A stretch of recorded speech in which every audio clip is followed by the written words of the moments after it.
Committee has just released a Democratic Party memo countering Republican claims of FBI surveillance abuses. That's despite objections from the White House, which earlier said the memo should not be released as it contains sensitive material. Now, it relates to the ongoing probe into alleged Russian meddling in the 2016 American presidential election. Now, the latest document accuses the Republicans of trying to undermine the FBI. That's after the Republican memo earlier this month accused the FBI and the Justice Department of securing a warrant to spy on Donald Trump's presidential campaign. All right, now, after the memo was released, Donald Trump tweeted, "The Democrat memo response on government surveillance abuses is a total political and legal bust." He went on to say that the FBI failed to disclose that the notorious Trump dossier was paid for by the Clinton campaign and the Democratic Party. We should mention that it was partially paid for by them. Now, according to the Republicans, the warrant to spy on the Trump campaign was based on unverified claims made in that dossier written by the former British spy Christopher Steele. However, according to the Democrat memo, the FBI probe long predated the receipt of Steele's information. Now, for some insight on this story, we can now bring in political analyst John Griffin. Thanks for being with us here on RT International. What a day. I mean, the memo wars continue, I guess. So, as we just heard, Donald Trump claims this Democratic memo actually vindicates him and confirms that the surveillance against him was illegal.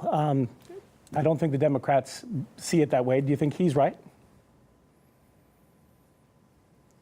Well, yes, he's absolutely correct, because in the Democrat memo, which is a few pages long, all they do is say that they started their investigation without evidence, 7 weeks to be precise.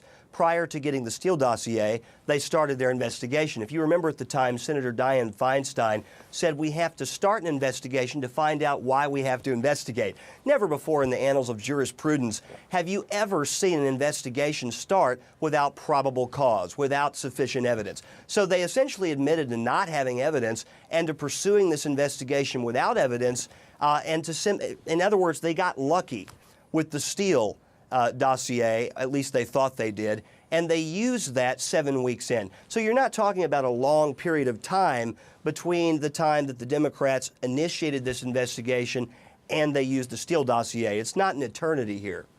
Now, this document claims that the Republican memo was a transparent effort to undermine the FBI, the special counsel, and the Congress investigations, and that it risks public exposure of sensitive sources for no legitimate purpose. Do you think that these are fair accusations? No, because the Democrats have advocating releasing the same quote-unquote sensitive sources when it vilifies and targets Republicans. This is simply a partisan attempt to neutralize the extreme series of instances of corruption here that have been exposed by Republican efforts. If you look at what the FBI did, for example, with Clinton, they essentially let Clinton off the hook for divulging major classified information to the public through her servers. So this is not something that the Republicans have done to the FBI. This is a culture of corruption at the FBI, and the FBI has done this to itself. Now, one of the key disputes here is the role of the controversial Trump, or actually I should say Steele dossier, written by Christopher Steele, which the Republicans claim was the main reason for the FBI probe.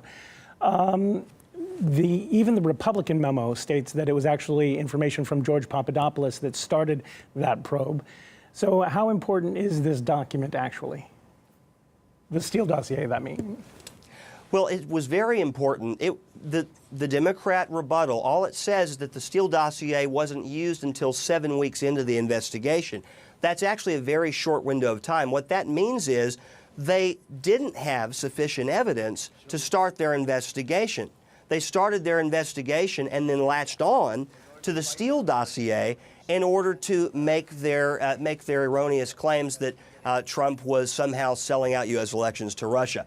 Now, that's even worse than basing the entire investigation on the Steele dossier. That's essentially saying, well, look, we lucked out. We got this Hillary-funded Steele dossier midway in, and we put everything around that. Well, that doesn't make a better or stronger argument that Russia hacked U.S. elections. And as a matter of fact, the entire Democrat rebuttal is essentially a series of no it isn't, of contradictions, of contrarian claims. They're saying, no, it isn't. No, we didn't do this. No, we didn't abuse U.S. intelligence gathering processes. But yes, they did. And it wasn't just Carter Page. There were multiple instances of unmasking, improper unmasking of Trump officials, of Trump campaign officials. So this is not something that is a new problem. It's an ongoing culture of corruption. And all the Democrat memo does is call more attention to it. Now, it's interesting that Russian investigation aside, it's easy to say that this is just partisan politics playing out in Washington, D.C. But the memo was actually released by the House Intelligence Committee, which is controlled by the Republicans, and they unanimously voted, the entire committee, to release it twice. So how much of this is partisan bickering and how much of this is political maneuvering? What does this all really mean? Oh, no question. A good percentage of this is partisan bickering. Hands down, concede. However, that doesn't negate the factual content of the Republican memo and the many instances of established abuse of the FBI and abuse of FISA that were demonstrated by the Republicans prior to the Nunes memo. So we're dealing, for example, the National Security Advisor under Obama going in to the office, entering her code, and unmasking improperly top campaign officials, okay?